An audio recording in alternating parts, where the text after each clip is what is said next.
在明面上，道教的实力天花板是三清，他们分别是玉清元始天尊、上清灵宝天尊和太清道德天尊。但这只是表面上，其实在这三位出现之前，曾有一些实力强大且不为人知的原始神明，他们的实力完全不输三清。比如说，在东晋的枕中书之中，就记载了一位太元圣母，其全称是万气祖母太玄玉极元景，自然是九天上玄玉清神母。雷祖，也就是九天应元雷声普化天尊、伏礼元始天尊的第九子，玉清真王的化身。也有一种说法，是轩辕皇帝升天之后，成为了万雷之精，执掌四方雷电，封号为雷祖。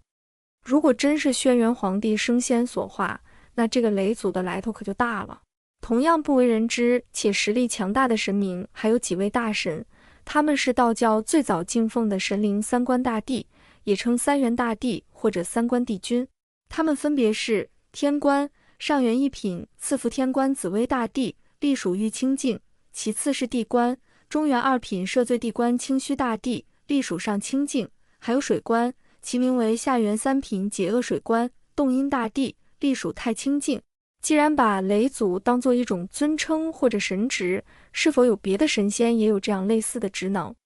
答案是肯定的。例如雷霆玉经就说，三清上圣，所以雷霆之祖也；十级至尊，所以雷霆之本也；昊天玉皇上帝，所以号令雷霆也；后土皇帝旨，所以节制雷霆也。道法会元卷82引太玄黄庭经内传说，太乙白虎则指天皇，为南极长生大帝；华胥为元天大圣母；轩辕为紫微燕都帝君，此又主判雷霆之祖帝也。这样，三清上圣、十级至尊、昊天玉皇上帝、后土皇帝旨、轩辕皇帝等皆可称为雷霆之祖。当然道经中还有其他的雷祖。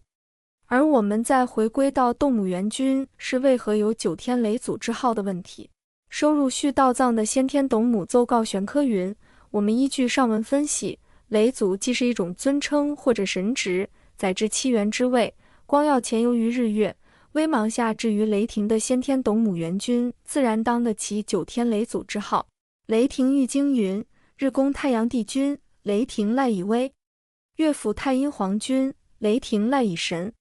北斗九皇真君，雷霆赖以书匣，以及北极紫微大帝，统临三界，掌握五雷；日帝君、月皇君、北斗真君、北极紫微大帝，皆是统辖雷霆的重要神祇。而于道教信仰之中，先天斗母元君手捧日月，化生北斗九皇；北极紫微大帝也是斗母元君应现9个道体化生的九子之一，所以在这个意义上讲，斗母元君被尊为九天雷祖并无不可。同时，显而易见的是，斗母元君非是神霄九辰大帝之一的九天雷祖大帝。清代的娄晋元真人在《梵音斗科序言》中也强调，斗母元君非九霄中之九天雷祖，指九天雷祖大帝也，并指出九天雷祖其职责只主雷霆，权衡化育者也，故曰敕赐雷霆大法主也。真人之言已明，在此也不再赘述了。那么，为什么是普化天尊成为了众人心中公认之雷祖？其实对比之下，直观上不难看出，普化天尊的神职更加专业一些。九天应元雷声普化天尊玉书宝经记载，天尊统摄36天，内院中司、东西华台、玄管庙阁、四府六院及诸有司，各分曹局，所以总司五雷天临三界者也。同时，天尊感应三界十方以欲化群生的恩泽，令不顺者国手枯心，化为微尘的雷霆之威，非雷祖而何人可担当之？此外，还有非常重要的一点，就是雷声普化天尊和道人雷法的修持有直接的关系，这里牵涉道法的传承与修行实践。最后，举个跨教别的例子，或许更有助我们理解，释迦牟尼原是一种尊称，其意为释迦族的圣人。想必释迦族的圣人也不仅仅一人而已，但人们提及释迦牟尼，一般我们都会默认是说觉悟成佛的乔达摩、悉达多王子。当我们谈及雷祖时，亦是如此。道教的雷祖是指九天应元雷声普化天尊，相较于文字上的考究，它更是道教自身神学体系发展的结果，是信仰上的约定俗成。九天雷祖大帝与雷声普化天尊非是同一位神明，只是在后世神仙谱系职能的演化后，九天雷祖大帝之名不常见于日常的斋教法会，而不为人所熟识。先天斗母元君与九天雷祖大帝也不是同一位神明，但斗母元君也有九天雷祖之尊号。而这些仙真神奇无一不是大道之显化，同出而异名，应缘而度人，恰如雷霆风雨，大恩无私地化育万物，将大道的慈悲洒向人间。除此之外，还有一个真正的冷门之高神，那就是东皇太一。可能有人通过游戏知道这个名字，但他的实力和来头远比你想象的要厉害多，因为他是出现在盘古开天地之后的至高神。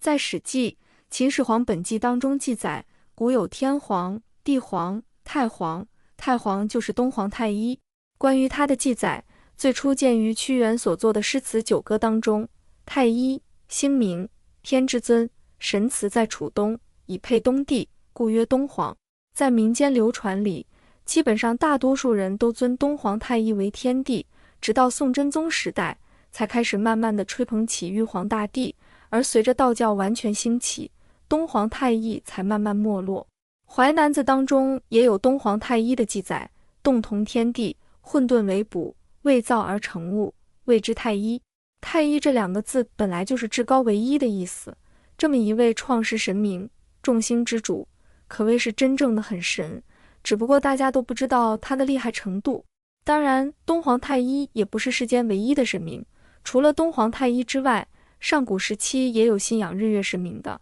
太阴元君和日宫太阳帝君。太阴元君出自《洞渊集》，是道教的月神，全称月宫黄华素耀元精圣后太阴元君，下管五岳、五湖四海、12溪水府和丰都罗山百司，其职责是校定人世间的生死祸福。日宫太阳帝君是道教的日神，全称日宫太丹炎光玉明太阳帝君，上管中天28星宿，掌3元万灵天官，其职责和太阴元君一致，也是管理人间的祸福。除了这些道教的神明，佛家当然也有大日如来、释迦牟尼佛的三身之一，或者是大势至菩萨，其实力也是强大无比。当他行路之时，十方世界的一切都会震动，而大地震动的地方会生出500亿宝华。当他坐下来时，整个世界都会成为金光佛国。在这些原始神明之下，还有一些略逊一筹的神兽，